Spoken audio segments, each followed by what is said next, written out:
যখন একজন মুসলমান নামাজে দাঁড়ায় তখন শয়তান বসে থাকে ওঁত পেতে।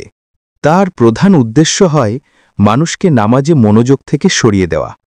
হাদিসে এসেছে, রাসূলুল্লাহ সাল্লাল্লাহু আলাইহি ওয়াসাল্লাম বলেছেন, যখন তোমাদের কেউ নামাজে দাঁড়ায় তখন শয়তান এসে তাকে ফিসফিস করে।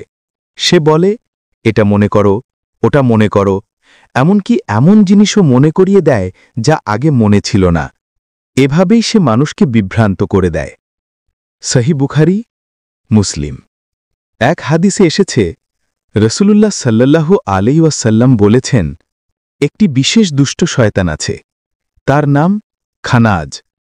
সে নামাজে দাঁড়ানো মানুষের বুকে এসে ফিসফিস করে, বিভ্রান্ত করে। সুনান ইবন মাজা, হাদিস নাম্বার 934। শয়তান নামাজকে ভারী করে দেয়, মনোযোগ নষ্ট করে ফেলে। কিন্তু যে আল্লাহর সামনে দাঁড়ানোর অনুভূতি আনে, আয়াত বুঝে পড়ে, তার থেকে শয়তান পালিয়ে যায়। তাই সবার উচিত অজু করার সময় অজুর দোয়া পড়া, নামাজ আস্তে আস্তে পড়া এবং নামাজ পড়ার সময় মনে মনে আল্লাহর সামনে দাঁড়ানোর অনুভূতি আনা।